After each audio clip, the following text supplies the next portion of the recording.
this webinar about personal resilience, this time focused on stamina and resilience. So my name is Russell Thackeray. You can contact me at russell@qedod.com, and if you've got any questions or queries, please don't hesitate to get in touch.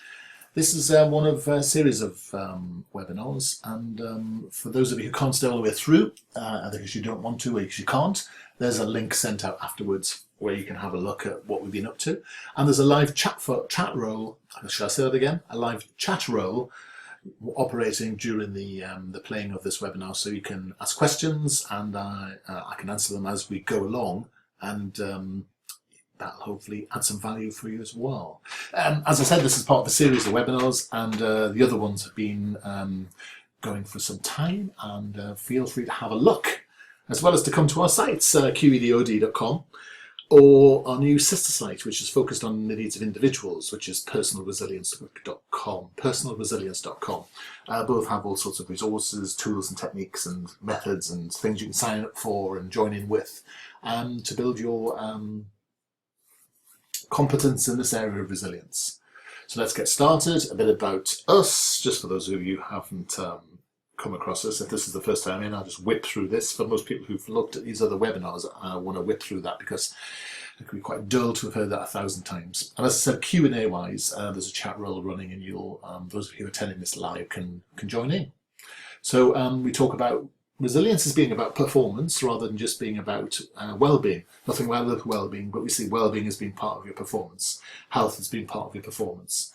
And so performance in an organisational setting might be job-based performance, but in terms of performance, it's about how well we operate in life. How well do we get the results we want? How well do we have the relationships we want? How happy do we feel? So we see ourselves about taking your investment and turning it into the use of your potential with a bunch of tools and techniques to help you help yourself. And we support those through online training and coaching, as well as training and coaching in person as well. And you can contact us at any time, and we're delighted to talk to you about how we can help you at an individual or a company level. Enough of this. What is resilience? For those of you who know, you should be able to chant along with me now. But it starts with this fundamental idea of bouncing back. It's interesting that the word really didn't appear until the sort of use of engineering language, when people start talking about stress and resilience in the 50s. It is interesting how those words of sort of, pressure as well and stress have sort of permeated this area of psychology and this area of personal development. So bouncing back, recovering from adversity or change or whatever it might be, but also there's not much point in being able to bounce back if you haven't actually coped with the needs of whatever the problem or the external event might be at that point, whether it was a personal issue or something you're finding in terms of the context you're operating or the people you're dealing with. And also knowing where to spot or dodge or to avoid turning simple issues into massive problems for yourself. So understand the gear change where you need to optimize your resilience in order to dodge difficult situations. And obviously in the good times to build the capacity. And I say obviously, I don't really mean obviously, because people rarely think about the fact that in the good times that's the point where we should be investing in our resilience so we have more of it when we need it. Stamina is one of those areas where people get a bit sort of bent out of shape about it. Stamina is really one of the things that brings together many of the other parts of resilience. And people say, oh, stamina, that means I can't be creative. It doesn't mean that at all. Oh, stamina is very dull and it's boring. Well, no, it's not. For someone who's quite creative, I find stamina quite an important area to think about. So you'll recognise that this is our core model. We look at your potential using these 4 areas. We whip them through these sort of ropes filters: regulation, optimism, purpose, energy, and stamina. And we recognise that in order to get enhanced performance, particularly in a work setting, but also in life, that it's not just about resilience, it's also making sure you have the skills to do what you need to do. Skills in terms of resilience, but also skills in terms of your job. So for example, you can be a better parent by having better parenting skills. You can have a better team worker by having better team working skills. And those team working skills are separate from your personal and team resilience. So they're different toolkits. So if you're not getting what you want from life or business or work or whatever it might be, then you've got choices in the way that you look. So stamina is delivering. It's about change. It's about grit and stoicism. And it's about managing distraction and resolving diffusion. I think we've lost a couple of words there, so apologies for that. And it's about getting over yourself and getting on with it. And a lot of people find stamina a bit difficult because of this, but we do have the sense of creating a lot of drama and hoo-ha-age in our life, and sometimes just getting over ourselves and getting on with it is the thing that needs to be done. So let's have a look at some of these areas. Oh, I forgot to say it, the hero and the villain, and this is confirmation bias. Remember this idea that if you believe something, it tends to have a habit of coming true because your brain optimizes your ability to attribute events to things. So it's the foundation of luck that Richard Wiseman talks about. It's this idea that if you've decided to talk or think about something, you'll spot it everywhere. So you begin to optimize your chances of delivering the thing you believe in. Okay, so if you believe in something not being possible, you'll start to see reinforcing evidence. If you believe that things might be possible, then you'll start to see reinforcing evidence. So this idea is really important when we come to what we call deferred gratification. This idea that if we put off if we have to cope with something that's difficult for us today, but get us towards a better long-term goal, our confirmation bias can help us there by making sure we see the causal links between those two areas. So there you go. I love confirmation bias, and it's fueled and funneled and channeled by self-awareness. And I think those of you who've seen enough of these webinars now to know that I bang on about this every time. And I talk about self-awareness on purpose because it is the secret about knowing yourself. You see, I see courses like how to deal with difficult people, how to deal with difficult conversations, how to have difficult conversations, how to have toxic teams. And you go on training courses and we learn all about the other person. But the trouble is we judge everybody else by the template of which is ourselves. And if we don't know ourselves, we haven't really got time to be trying to fiddle around with people we can't even control in the first place, which is other people.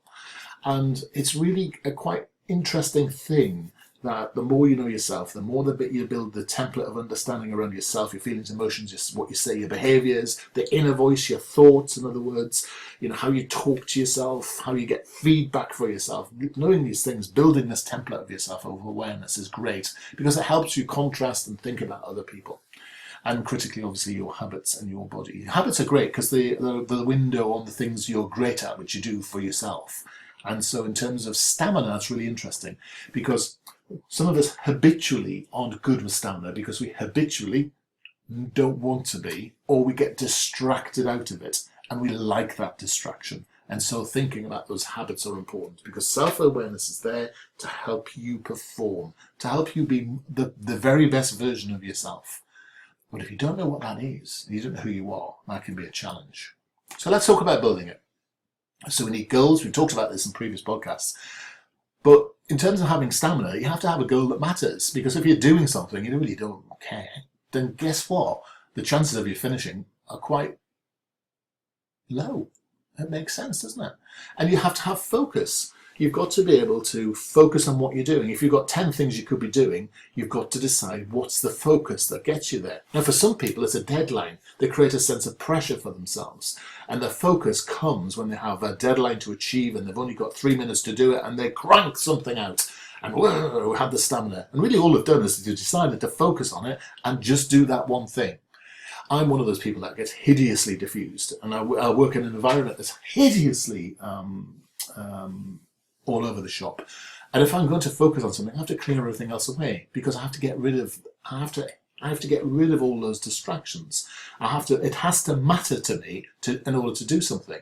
And I have to harness the energy I have relevant to that output. And if it's not important to me, the chances of me doing it are rare, but it might be important to someone else, and that's important to me, so I'll do things. So you need this motivation to get yourself disciplined. And if you look at the elite athletes on some of our podcasts on Resilience and Unraveled podcasts, they have enormous self-discipline because they have motivation. In other words, they have the motives to achieve their goals because that goal is important to them. And sometimes you don't have that at work, and sometimes you just have to deliver stuff against the timeline, and that's life.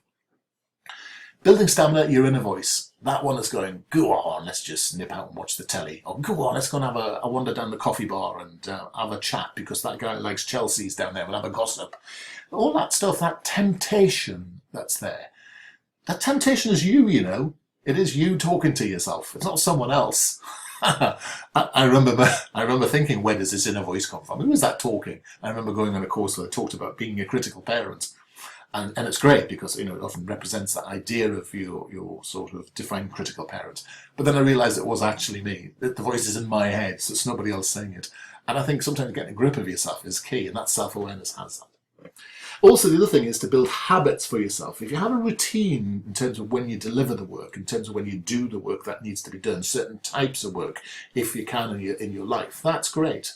Because I certainly find that I tend to work better at different times of the day, so I make sure I do certain projects at different times of the day. And I know when I'm rubbish. And so I don't do important things at that time of the day.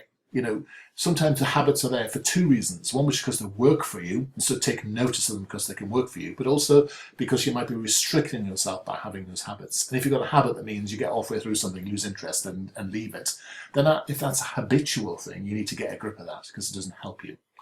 And you also have to become a bit more stoic, in life. The Stoics are really interesting. Marcus Aurelius and all this sort of stuff. It's all the rage. It's as if it's never been. It's as if you look at internet marketing podcasts, if you look at the new world of Silicon Valley, it's like they discovered Stoicism for themselves. They talk about, Seneca and all these people.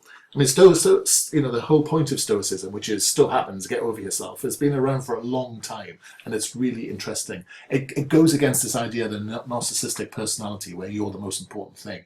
You just have to get on with life. Sometimes you meet people who irritate you. There you go. It is what it is.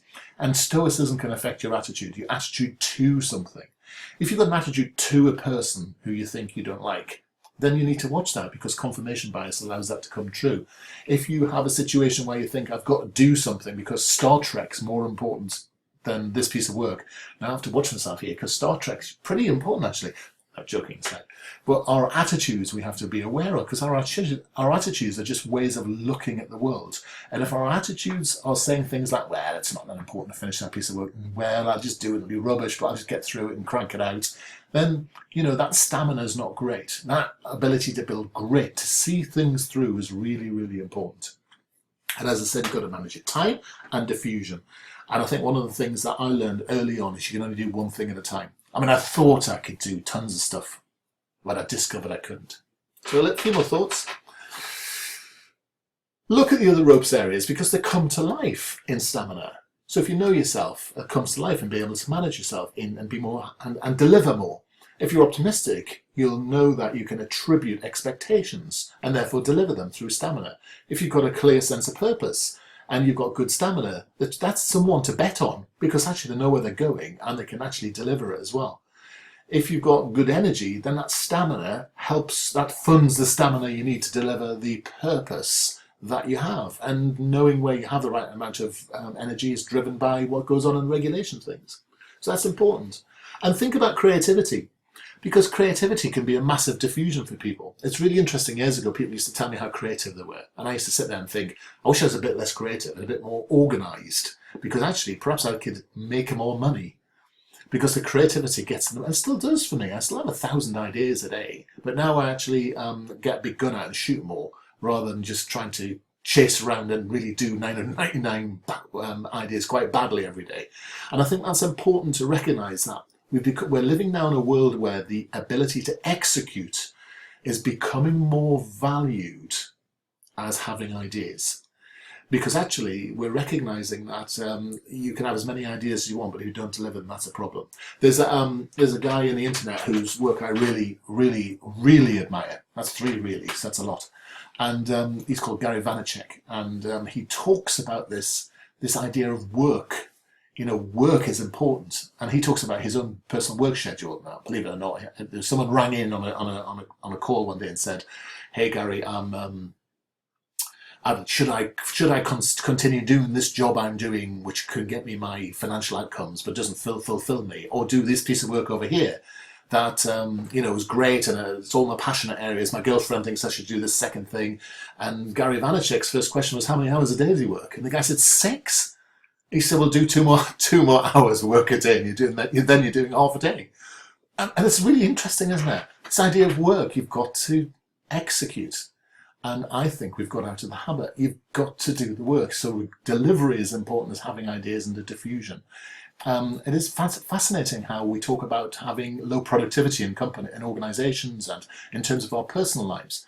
And that's important. Now, I'm not being miserable about that, because you've got to have your passions, and you should work at your passions, because if you're really enjoying them, why don't you do that?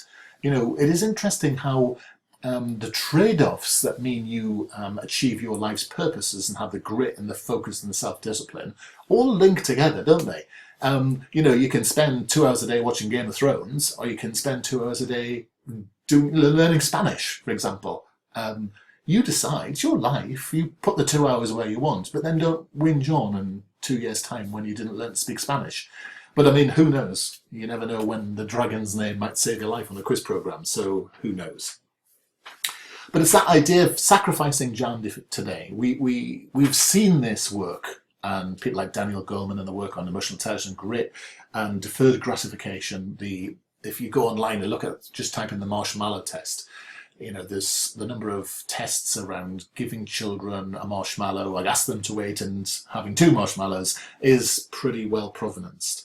And this idea of life successes and life chances being enhanced by those people who can actually defer their gratification is really important.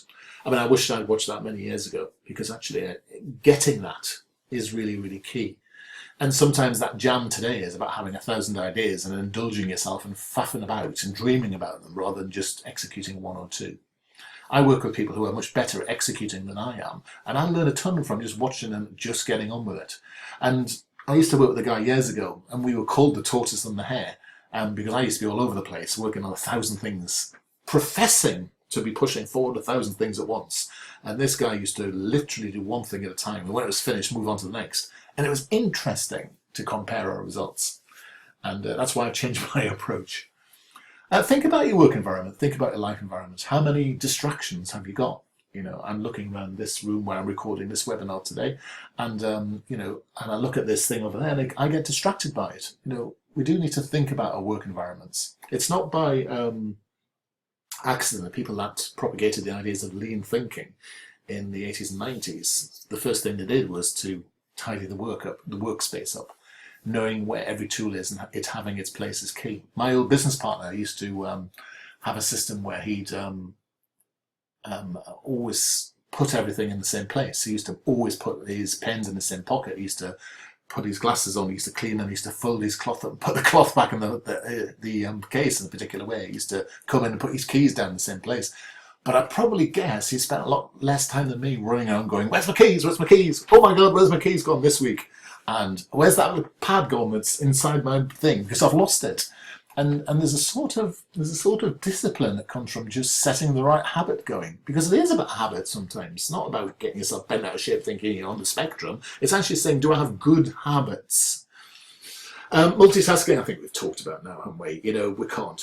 I mean, I remember being on webinars and in meetings, and people saying to me, "What are you doing?" And I was saying, "Oh, I'm listening. I'm just doing this thing as well." And people knew I wasn't. People can spot when you're multitasking, because the brain's just better at doing one thing at a time. And that's women as well as men, I'm afraid. This idea of multitasking with women is different to the way we do it in men, but we're all better when we're doing one thing at a time, no doubt about it. One of the key things in stamina as well is about controlling the controllables. I'm sure you've seen this before, this idea that you figure out everything that's worrying you, and you split these things into the things you can control and can't, and then you do the things that you can control, and you stop worrying about the things that you can't control. And the way you stop worrying about it is by doing the things you can. And it's really quite interesting how we spend a lot of our time, especially if we get anxious, we worry about the stuff in the future that might happen. And we often don't do the things today that need to happen, which might lead on to our anxiety. It's quite peculiar how that works, isn't it? So have a think about that. This is covered off in much more detail in other areas, but there are tools and techniques on our website that can help you on this. And last but not least, I was reading, who was it? I'm not good with names. One of the big time management gurus who came up with this idea of eating frogs. And if you want to build your stamina, you should do the biggest, the most difficult task earliest in the day. Now, I know that's not possible for some people. For example, if you're working in a customer service environment, the first thing you have to do that day is the most important or the most trivial, but for the most important person. I understand that. But for those of us who can control more of our working lives or more of our key lives, doing the thing we find the most difficult first thing in the morning is really, really good. Because actually, if we do nothing for the rest of the day and we chill out and hang loose and go off and have thousands of ideas or go to Starbucks and drink tons of coffee, but at least we did that one thing. At least we did that thing that was the most difficult, the most complex. And it's a feature that I've come across time and time again with people that do this. And they regularly say to me, it wasn't half as difficult as I thought when I actually got on with it. So stamina is really just about applying some great Stoicism, common sense to what we sort of already know. And that's really important when it comes to change, because change is about the comfort with the status quo. And change is about internal versus external change. And sometimes stamina is just getting on with it. You know, we recognise that cycles of change come, for example. And stamina is our ability to look at that change and to go, well, you know, sometimes it is what it is. And we just have to weather the storm that's coming. We just have to get on with it. We have to get over ourselves. And sometimes change comes from we want to make something happen. And it's easy to make it happen, isn't it? And sometimes it's external change. And sometimes it looks like a big change, but it's not. So here's old Donald Trump arrived. And in the future, these words might come back to haunt me, but you know, he's arrived and look at the press in terms of what's going on at the moment. I mean, nothing's happened, but for a lot of people, the world has already come to an end. Well, my friends, that's your decision. And in any change, there's opportunities. In any change, there's the ability to make your mark. And whether it's at work, you know, whether it's a change of a seating plan, whether it's a change of whatever it might be, a change of your route, understand that opportunities and threats come from change, and your ability to think about that is part of you. And you know, the thing about Donald Trump is if you don't like him, within 4 or 8 years, he's gone. I mean, lots of people hated Barack Obama, and he's gone. A lot of people loved David Cameron, then hated him, but he's gone. And that's the thing, and organisations are the same. You know, we don't like this new matrix regional strat network. Well, you know, in a couple of years' time, change of chief executive, it'll be gone. And sometimes we just have to get over ourselves and just chill out and get a degree of perspective. And that's not always easy, but our self-awareness helps us with this. And remember, in any change allows you to shake things up. And it's an interesting thing to ask yourself in your own life. Think about all the things that you're doing in your life. What needs to be shaken up? Where are our habits that need to be shaken up? It's a thought, isn't it? How are we driving change? Because the more change that we have around us, the more resilience we have, because we're coping and dealing with it. And some of it we're instigating, and therefore we need to manage the effect on other people. And some of it's being instigated against us, and how we deal with that.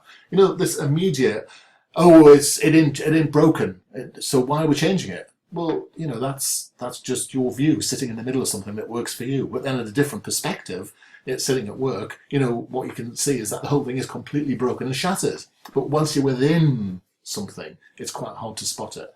Things need to be shaken up on a regular basis. It's part of life. It's part of our resilience to accept being shaken up and to shake things up for ourselves. And you need to be in the moment with change.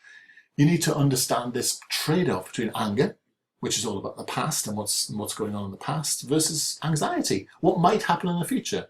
Neither of those things are useful, and at the same time, both of those things are useful, because when these things are going on, change is happening. You know, it is interesting to say, I've got a big decision to make. But if this happens and that happens, good. That's you thinking. That's you contextualizing. That's you building options for yourself. Anxiety can be a powerful thing because it is fear of the unknown, but it's also, you know what's fear of the unknown. So it's really easy to make the unknown come to life sometimes. You make decisions that make it happen, and then you, against your purpose, and then you make those changes stick through action and such like. We talked a little bit about the idea of the Stoics. Oh, hello.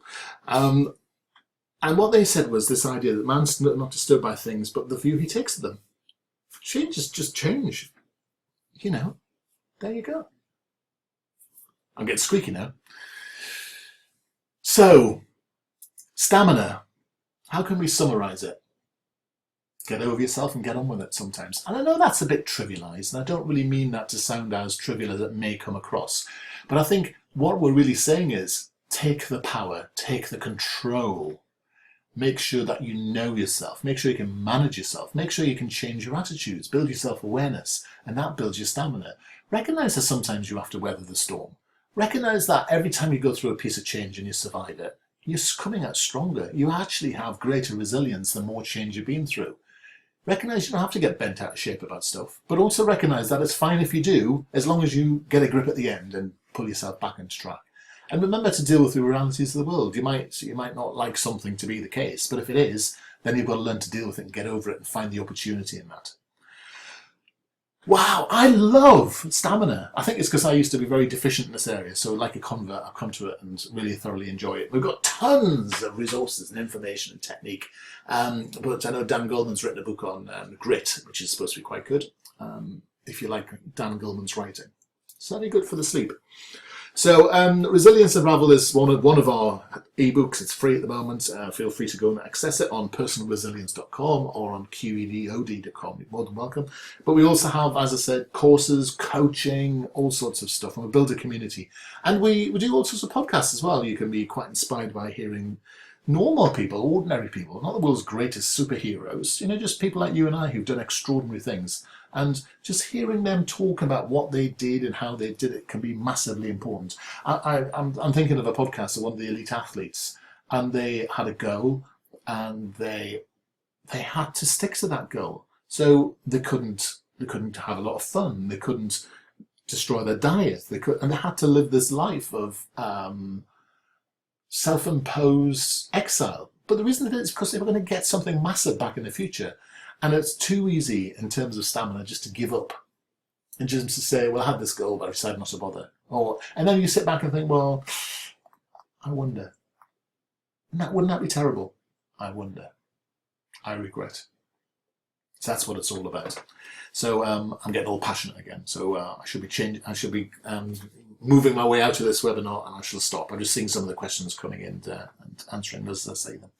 So great. Those of you who are on the chat roll, please stay around and we'll chat more. You're more than welcome. Please feel free to have a look at the sites. There's so many more resources, and we've got some new ideas around all sorts of things that can help your stamina, and a new monthly coaching program as well. So why not join us?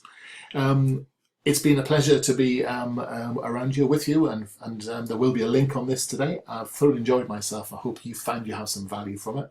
And please look out for our next series of webinars. Thanks. Take care.